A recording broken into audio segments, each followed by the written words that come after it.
Assalamualaikum warahmatullahi wabarakatuh. Perkenalkan, nama saya Dita Rizky Aulia Utami, NIM 311919024.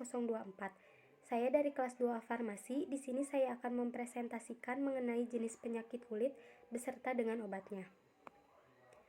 Sebelum mengetahui lebih lanjut atau membahas lebih lanjut mengenai jenis penyakit kulit, kita harus mengetahui dulu apa itu penyakit kulit.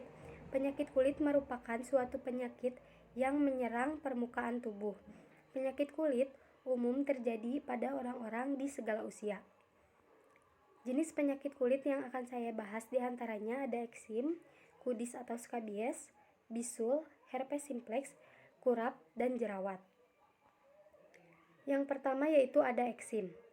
Apa yang dimaksud dengan eksim? Eksim merupakan reaksi alergi pada kulit yang ditandai dengan timbulnya warna kemerahan dan rasa gatal. Kondisi ini dapat menimbulkan rasa tidak nyaman serta mengganggu penampilan. Penyebabnya dapat berasal dari luar, misalnya bahan kimia, fisik, contoh sinar. Lalu mikroorganisme dapat pula dari dalam, misalnya eksim atopik. Sebagian lain tidak diketahui pasti.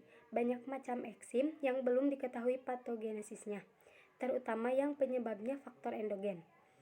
Kemudian untuk gejalanya, terdapat tanda-tanda infeksi meliputi area yang basah atau adanya pus, ada peradangan pada kulit, serta berwarna kemerahan disertai rasa terbakar atau panas di sekitar daerah yang terinfeksi.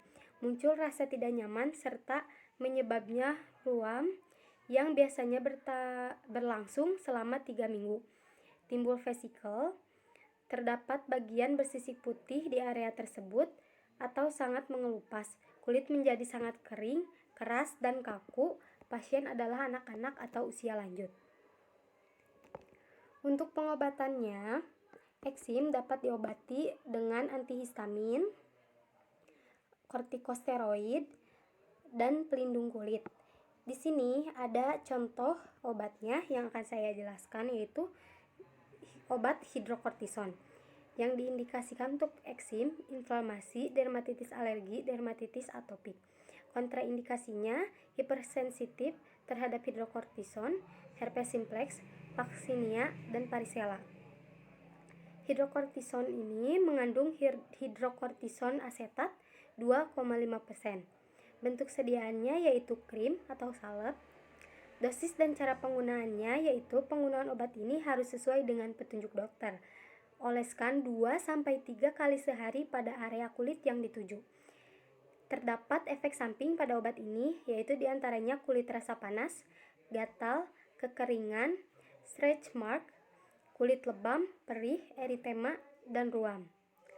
Untuk mekanisme kerja dari obat ini bekerja dengan cara mengurangi komponen vaskular dari respon inflamasi, pengurangan pembentukan cairan inflamasi, dan eksudat seluler.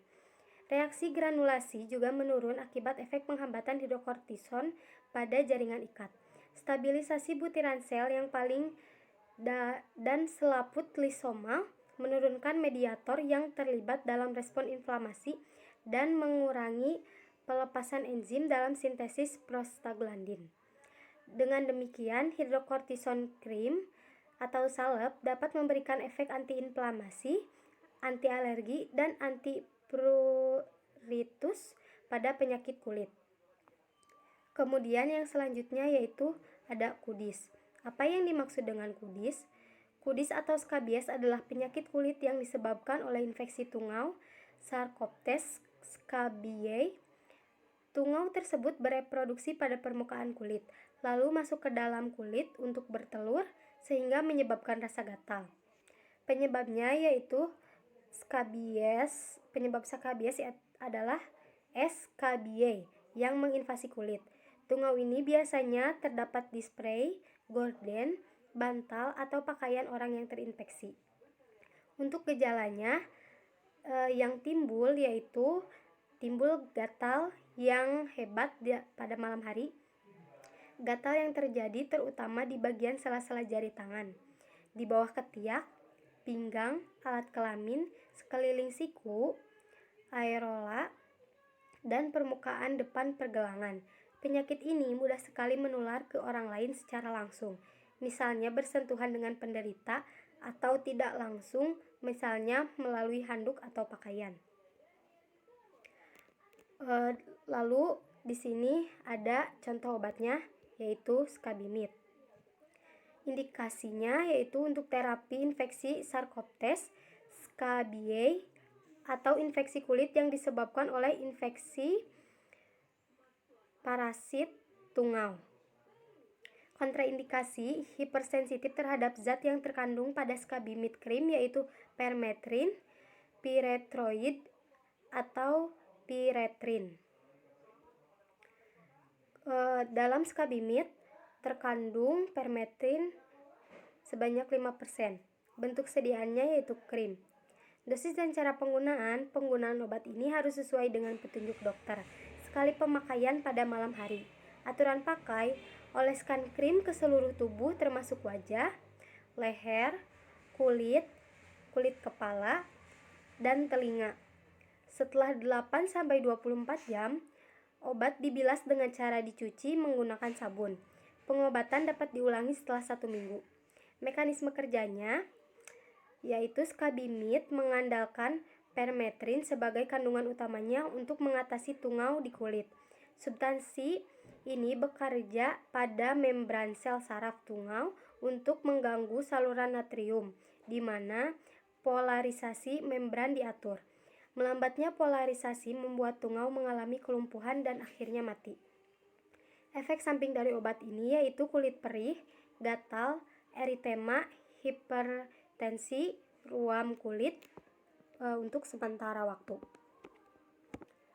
Untuk pengobatannya yaitu dapat diobati dengan membunuh tungau dan telurnya menggunakan penerapan obat dari leher ke bawah selama 8 jam. Yang saya jelaskan itu hanya salah satu contoh obatnya. Selanjutnya yaitu ada bisul. Apa yang dimaksud dengan bisul? Yaitu merupakan benjolan merah pada kulit yang terasa sakit dan berisi nanah disebut bisul.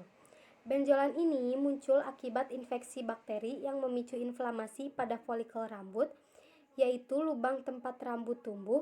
Bagian tubuh yang sering terkena bisul adalah wajah, leher, ketiak, bahu, bokong, serta paha.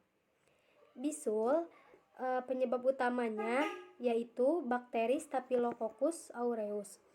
Bakteri ini umumnya berada pada kulit atau di dalam hidung manusia.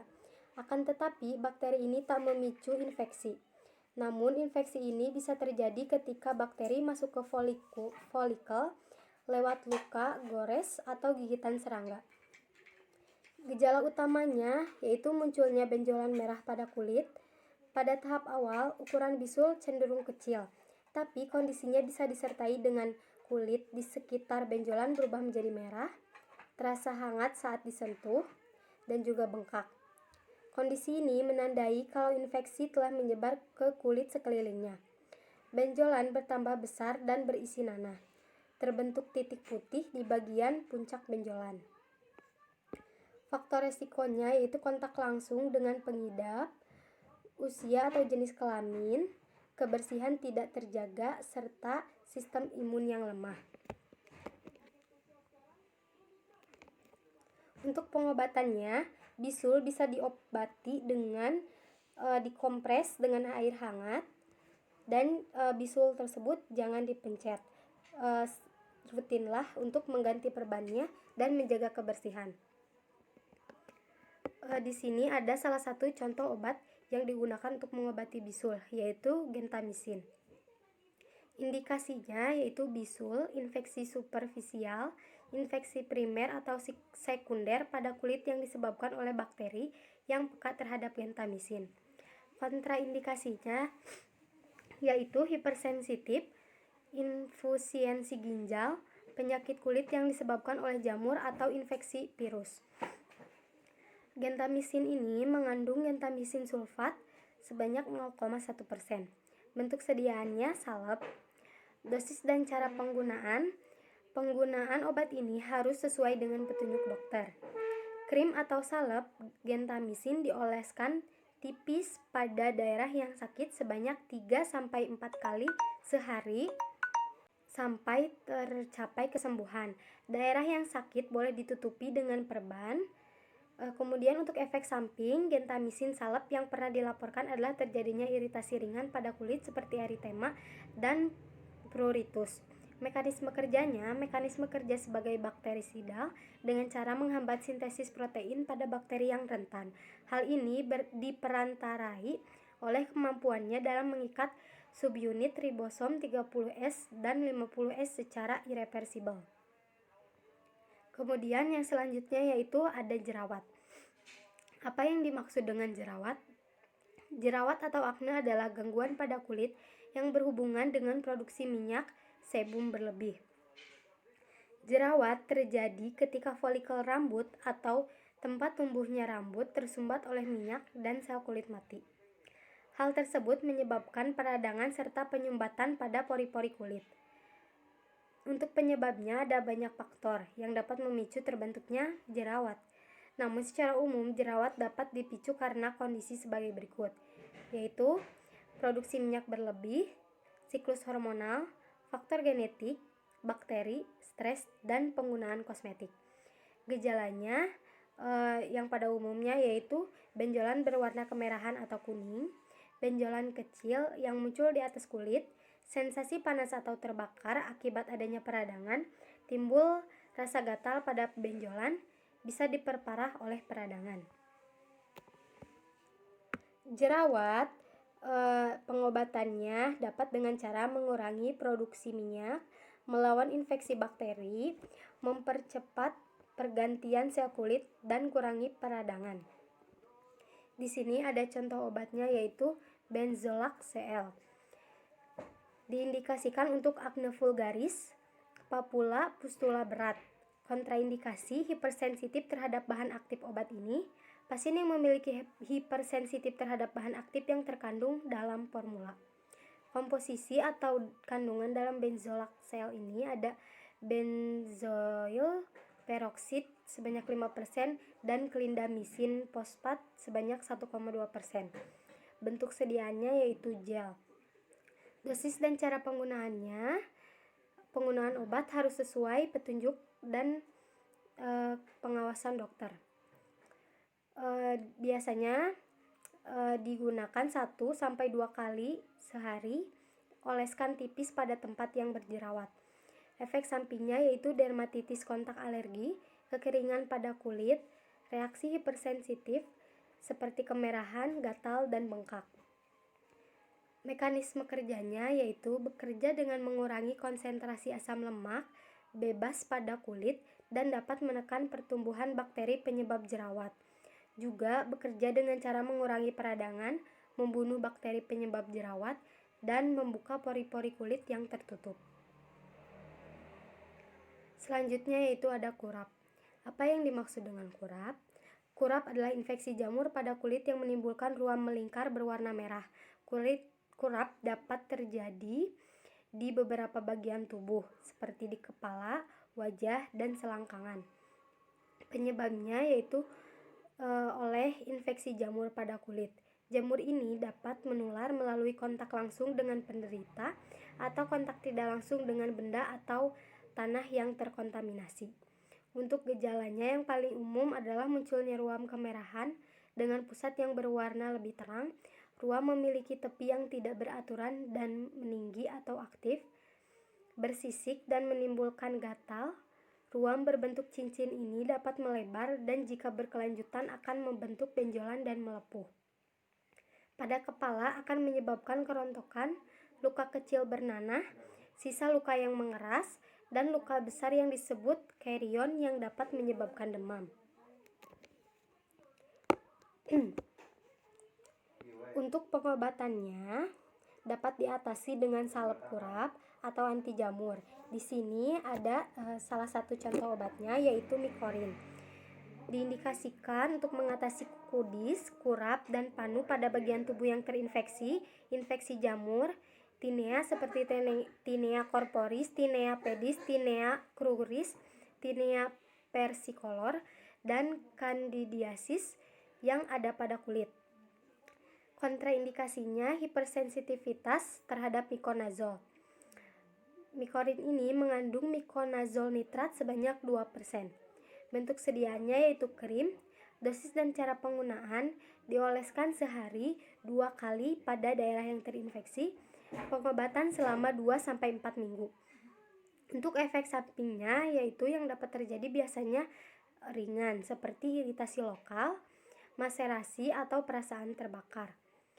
Untuk mekanisme kerjanya, mikorin mengandung mikonazol yaitu anti jamur golongan imidazol sintetik. Zat aktif ini bekerja dengan menghambat enzim sitokrom P450 yaitu enzim yang berperan dalam jalur biosintesis sterol pada jamur sehingga terjadi kerusakan pada dinding sel jamur dan sel jamur kehilangan nutrisi untuk tumbuh. Selanjutnya yaitu ada herpes simplex. Apa yang dimaksud herpes simplex? Herpes simplex adalah penyakit kulit yang disebabkan oleh infeksi virus herpes simplex atau HSV. Terdapat 2 jenis penyakit herpes yang paling umum antara lain HSV1 atau herpes oral dan HSV2 atau herpes kelamin. HSV1 merupakan herpes oral yang menyebabkan luka dan benjolan melepuh di sekitar mulut atau wajah. Sedangkan HSV2 herpes kelamin muncul di kelamin bagian luar atau daerah anus. Penyebabnya bisa disebabkan oleh infeksi virus herpes simplex atau HSV. Kambuhnya herpes dapat disebabkan oleh beberapa kondisi. Dapat disebabkan oleh penyakit umum, dari penyakit ringan sampai kondisi yang serius, kelelahan, stres fisik atau emosional, imunosupresi, akibat AIDS atau obat seperti kemoterapi atau steroid, trauma pada daerah yang terkena, termasuk aktivitas seksual dan juga haid.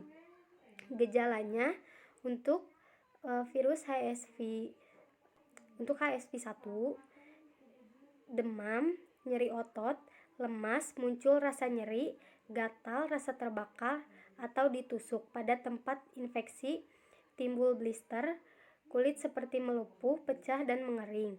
Untuk HSV2, gatal-gatal, sakit pada saat buang air kecil, keluar cairan dari vagina, munculnya benjolan di selangkangan, koreng yang menyakitkan pada kemaluan, pantat, anus atau paha. Pada pria, herpes dapat menyebabkan kulit penis kering, perih dan juga gatal. Di sini ada salah satu contoh obatnya, yaitu Scanovir. Diindikasikan untuk infeksi virus herpes pada kulit, seperti infeksi herpes genitalis awal, herpes simplex terutama herpes labialis pada gangguan imunologi, herpes simplex keratitis, herpes simplex berulang, herpes zoster, dan infeksi virus varicella zoster. Kontraindikasinya, hindari penggunaan Scanovir pada pasien yang memiliki indikasi hipersensitif atau alergi terhadap acyclovir dan valacyclovir. Scanovir ini mengandung acyclovir sebanyak 5%. Bentuk sediaannya yaitu krim. Dosis dan cara penggunaan obat ini harus sesuai dengan petunjuk dokter. Oleskan 6 kali sehari selama 5-10 hari pada bagian kulit yang sakit. Untuk efek sampingnya, hindari penggunaan Scanovir pada pasien yang memiliki indikasi hipersensitif atau alergi terhadap acyclovir dan valacyclovir.